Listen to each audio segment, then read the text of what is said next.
Hey, what is up, Yapa fam? Aviol here with Yapa238.com. I'm excited that you guys are on today's video because I want to share something with you guys that is absolutely powerful. Mind-blowing, at least for myself it was for me today. Now here's the thing, guys. We see these quotes on Instagram, these cute little quotes, these cute little tweets, the daily verse of the day. And why is this thing going off? The daily verse of the day that talks about how powerful you are as an individual. How powerful you are as a child of God. You are a king, you are a priest. But we hear it so many times and we forget about it sometimes. Now, I'll be the first to admit that sometimes I do not act like a king. Sometimes I do not act like a priest, okay? Sometimes I'm more like acting just like the Aviol that, you know, the life that I live, right? My phone, dude, why are you interrupting me right now? Anyway, so, but I act like that, right? I do like that sometimes. But sometimes you have to cognizantly and consciously make yourself realize the type of individual that you are, right? And so now in today's video, I don't want to like go over scripture on why you're such a powerful individual. I don't want to really tell you why. I want to show you to hopefully inspire you guys to act like the king, the queen, the priest, or the priestess that you are, right? So this morning I'm reading in the book of Esther. Right, my daily Bible reading, and there's many characters that stick out to me. There's the king, there is Esther, there's Mordecai or Mordecai, however you decide to pronounce it, Haman. You have Haman's wife, right? You have all these key players in the book of Esther, and everything's happening so quickly, so rapidly, and it's I don't know, people who say that the Bible's boring, y'all don't know what y'all talking about. The Bible is super intriguing. So I'm sitting there and I'm getting glued to it. I'm over reading. I'm in like 4th or 5th chapter. Supposed to be only reading 3 a day, but I'm so glued into it. And as I'm sitting there, I'm reading it. I'm seeing things that like, dude, I've never saw before, right? And it's not necessarily that I never read the scripture before. It's that I never saw it from that perspective. I never put myself in Mordecai's shoes. I never put myself in Esther's shoes where she's saying like, hey, look, if I go before the king, it's not just gonna be like I, leave. I could die, right? And to really put myself in those scenarios. But as I'm doing that, there's one particular person, one particular character that continues to stand out to me, and it's the king. King Artaxerxes, or I can't even say it how you would say it, Ahasuerus, right? I'm looking at him like, dude, this guy's pretty awesome. Okay, like we just gloss over things reading the Bible and we don't even see it, right? These things that leap out. So these things that were coming to me was, dude, this guy was like, he was very, very powerful. Not only was his right-hand man, like he was so, like, he knew himself. He knew he was king. He knew he was powerful. This is actually the same, according to history, this is the same Artaxerxes that came up against the 300 Spartans, right? The same dude, he was a powerful guy. Right? He knew himself, he knew who he was so deeply that his closest man, his right-hand man, Haman, okay? When he made a decision, he didn't let Haman's life even stop him or quit him from the decision that he was gonna make. Now, what do I mean by that? It's funny because us as young apostolics, right, we have a close relationship. Maybe a boyfriend or a girlfriend or a family member or a friend, a close friend, right? Someone who we work together, a coworker, someone we trust, right? Okay, think of the king Artaxerxes and Haman, right? The king he's the king and he has his right-hand man, his buddy, his go-to dude, right? This guy is coming now. Now we know that Haman was close-knit with the king when he's showing up at like 11 o'clock at night. The king's trying to fall asleep. And Haman shows up, because he wants to get a gallows built for Mordecai to hang him, to kill him, because Mordecai's he's a bad dude. He's like he knows who he is, right? So anyway, so Haman comes up at night, right, when the king can't sleep. So the king's like, dude, Haman, what should I do? What should I do to this man who saved my life? And Haman thinks he's talking about him. How do I want to honor him and respect him and stuff like that? Haman paints this big, huge picture, right? But it's like really late at night. And so we see that there's a connection that they have, right? And we have connections like that in our lives every single day. Our friends, our family members, our loved ones, people who are close to us, we have these connections where, yeah, dude, call me up at 11 o'clock at night, at 12 or 1 in the morning. Dude, I'll be there, I'll answer, bro. I'm through and through. We 100, right? right? Or your sister, your lady friend, like, girl, you know, call me up whenever you need, and I got your back, right? That's the relationship between the king and Haman. Now, but check this out, guys. What happens when Haman begins to touch what he ain't supposed to touch? What happens when he begins to encroach upon that which is closer to the king than anything else in life, right? And I would say, I'd like to say that the king was infatuated with Esther. I mean, that's what we see in the Bible, right? He like all the cute girls that they brought to him, he was like, no, this girl's the it girl, right? But when Esther, when her life was put in danger, okay, not just her people now, this is when Haman begins to beg for his life, and there's a little bed deal that they got going on over there. And so the king steps out of the room. This is after Esther's like, Haman's trying to kill all my people, right? The king steps out of the room. He's furious. He walks back in and he sees Haman climbing on the bed begging for his life. Well, he's just seeing some dude, you know, climbing on the bed and his lady's right there. So he's like, what is he going to, and keep this, you know, okay, all y'all kids, you know, close your ears. But he's like, is he going to force her like in front of me? Is he going to rape the queen in front of me? Like, what? And around that time, they begin to put a cloth over, or a bag over Haman's head because he's about to get hung, right? Well, it's funny because right after that, someone comes up and says, hey, Haman was trying to build a gallows for Mordecai. Just hang him on that. What did the king do? What did the king do? Just check this out real quick. What did the king do? Instantly, in a moment's notice, he says, hang him. Done. The closest friend that he had, the dude that was his right-hand man, the guy who was like, you know, that could come to the king at 11 o'clock at night and barge in and intrude and like, hey king, I'm here, like, let's chill, let's hang out, right? The dude who was close with him, in a moment's notice, the king, boom, is done. He just hung him. It wasn't just like, dude, I'm banishing you, bro. No, it was, I'm killing you. I'm taking your life away, right? Now, my friends, here's where it may get a little sticky, maybe hard, but you know why the king was able to make that decision? And you'll see this in the book of Esther, where he gives his ring. He gives his ring to people to go make things happen. That ring was a representation of authority, right? So he's giving his authority, hey, you go act in my stead. Why? Because the king was so confident in who he was. On what's something, he knew who he was. He knew he was a king. He knew if they fumbled around and they did something that they weren't supposed to do with his power and with his authority, he was going to off them. Okay, just boom, done, right? He had that power. He had that authority. You know, like 9 times out of 10, he was trained up. You know, hey, you're going to be king, so this is how you act. This is what you do. This is what you say. This is how you present yourself. So he was trained like that. But as he's sitting on the throne, he's not on some ego trip, some power trip, where he's just, because that screams of insecurity, right? Think of people nowadays. People who have these ego trips and power trips, bro, they're insecure somewhere down deep inside, right? Where that pride is beginning to scream because they're trying to cover their insecurity. But what was the king able to do with the closest friend, his closest buddy, in just a quick moment? With one decision, he knew how to make decisions first, but he knew how to make quick decisions.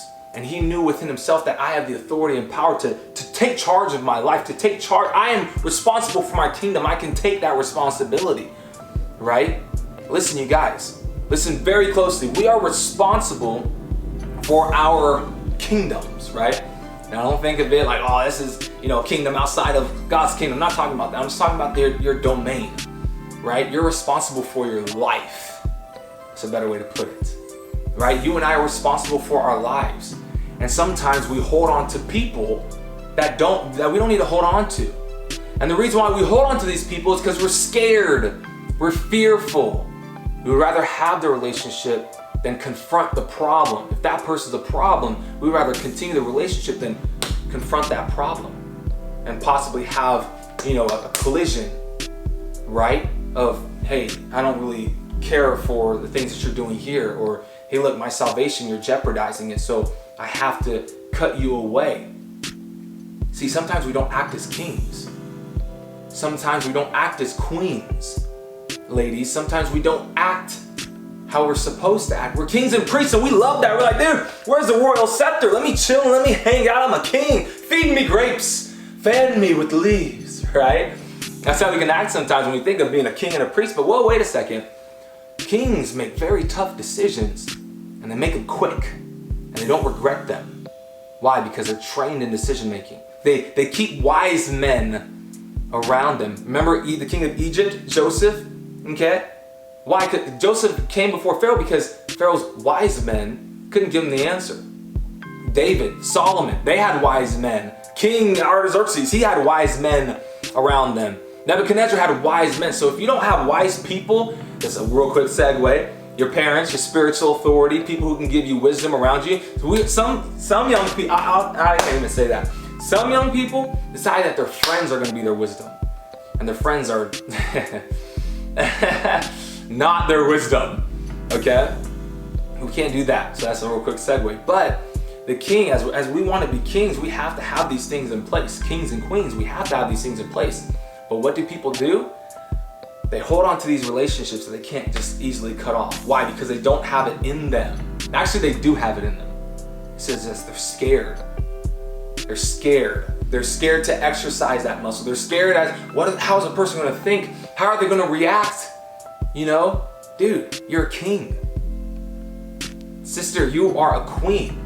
Do you really care? Do those people, your right-hand man, or your best friend, your best buddy, your girlfriend, do those people have, like, how would you say, dominion in your life?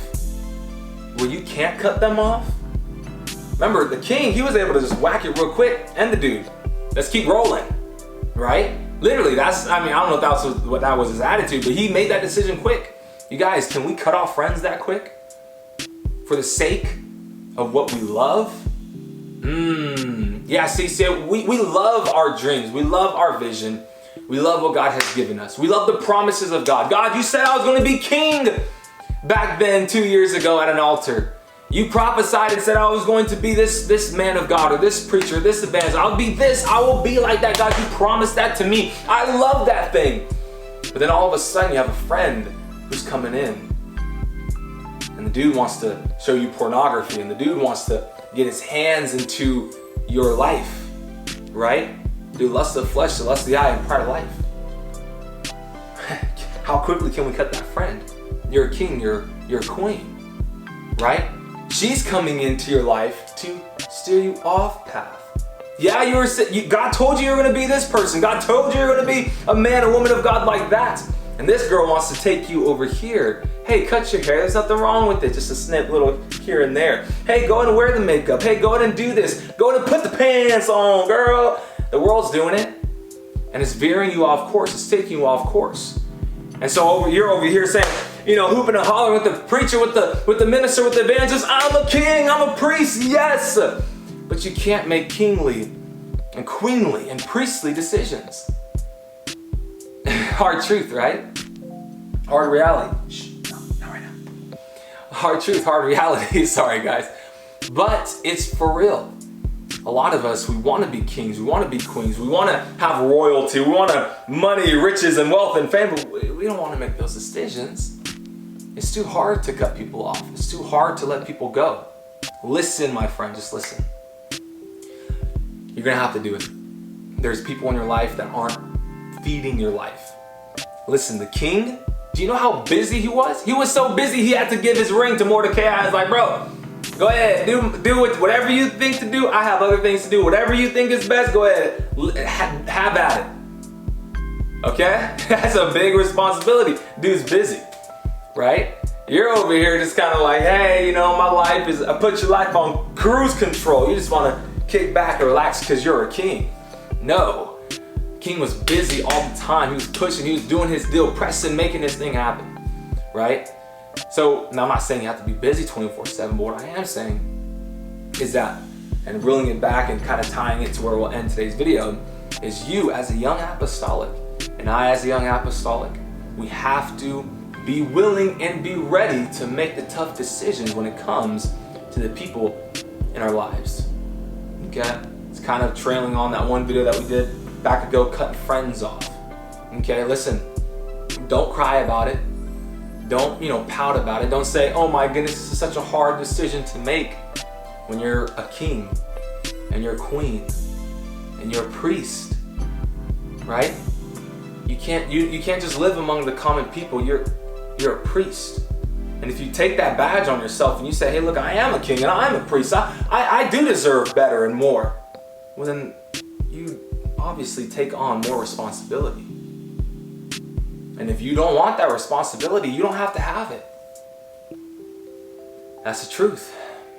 But you want it. And trust me, you want it. Now, this is where we'll really wrap up today's video. How do you actually make those decisions? Okay? Now, you as a king, you as a queen, I'm not saying it was easy for King Artaxerxes to make that decision. Hey, kill Haman. Not saying it was easy. I think it was pretty easy for him though. He's seeing some dude, in his mind, he's trying to rape his wife. He's like, hey, off the guy. Like, just end it, right? But, so, you guys gotta realize what people are coming after. When they're inviting you to a place where you shouldn't be, on a Friday or Saturday night, I don't even care if it's like a house party, okay? Or just a couple friends getting together. If you know you're not supposed to be there, they're coming after something, right? They're coming after your Esther. They're coming after your promise. They're coming after the thing that you chose to invest your time, energy, love into, okay? But you might not see it. So we gotta wake up. We gotta realize, whoa, someone's always coming after something if they're taking you down that road. Right? What are they coming after? Second, once you recognize that they're coming after something, you got to make a decision. Now, I've been explaining this to a lot of people lately. What is a decision? A decision is different than a choice. Okay? A decision comes from the word decide. Okay? D means two, and going back and breaking words down.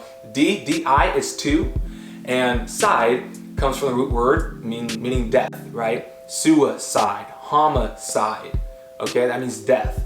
So what it is you have two options, or you have multiple options. And when you decide, you look at all your options and you kill off every single option that is not a specific one that's gonna hopefully benefit your life. But you make a decision, right? So you cut those off and you only choose one. You decide. What is that one thing you're gonna do? What's that one thing that you're gonna do? That one path you're gonna take. Now, decision, similar root word, two words, or D-I is two, and cision, right? Where we make a decision, it's like a cutting, right? An incision, a doctor makes an incision on your arm, he's gonna cut your arm, okay? Decision is where you're taking, I'm sorry guys, it's gonna get a little nerdy here, just real quick, but is you're looking at all your options and you're cutting away all the other options, and you're only left with one. So if you're looking at that friend, you have to make a decision about them. You have to decide something about them. Are they gonna stay in my life? One option. Or am I gonna remove them from my life? Two options. Which one are you gonna do? If you leave them like a leech to your life, or a rattlesnake on your arm, just pumping venom into they're going to destroy your life. So now, if you keep them in your life, think of destruction. If they stay, or if you kick them out of your life, yeah, you may have to rip the snake off your arm, and it may pull, and it may hurt, and it may be painful because the fangs are ripping through flesh, and it may hurt to do that, right? But you'll save yourself, okay? So now you gotta make a decision. Something has got to die. Which option will it be? Will it be them killing you, right? Or you living freely without them? I hope you make the right decision. And lastly, once you make that decision, you gotta commit to that decision and begin to move into it, follow through, and then resolve within yourself you're not going back. You're not gonna go back. By the grace of God, you're not gonna build bridges again. You're not going to 3 months later be like, hey bro, so how you doing? Yo man, I thought you weren't talking to me. Yeah, but I'm bored. What are you gonna do? You guys, this is Aviol Here with Yapa238. I hope today's video has blessed you in some way, shape, or form. You're a king, make kingly decisions. You're a queen, make queenly decisions, okay? Now this could be friends, family members, whatever, but you're a king, you're a queen, okay? Make those decisions, don't look back. Make them quick once you realize that a thing is coming for what you love. and what you have your heart invested into, your emotions invested into, when you know that thing's coming after your calling, you got to make the decision. You got to kill something. You got to decide that something's not going to live, and only one thing is. And I hope that it's going to be your calling. I hope it's going to be your future that lives. So make the right decision. And I know in your heart of hearts that you know what the right decision is to make. So make that right decision. You guys, I love you guys. Follow Yapa238 on all the social media platforms: Facebook, Instagram, Twitter, SoundCloud, iTunes, Google Plus, and Google Play. Follow us on YouTube or subscribe here on YouTube for more apostolic content like this. And you guys know that I love you all. To be the apostolic, above all, be apostolic. And I'll catch you guys in the next video. God bless Yapa fam. Love you all. In Jesus' name.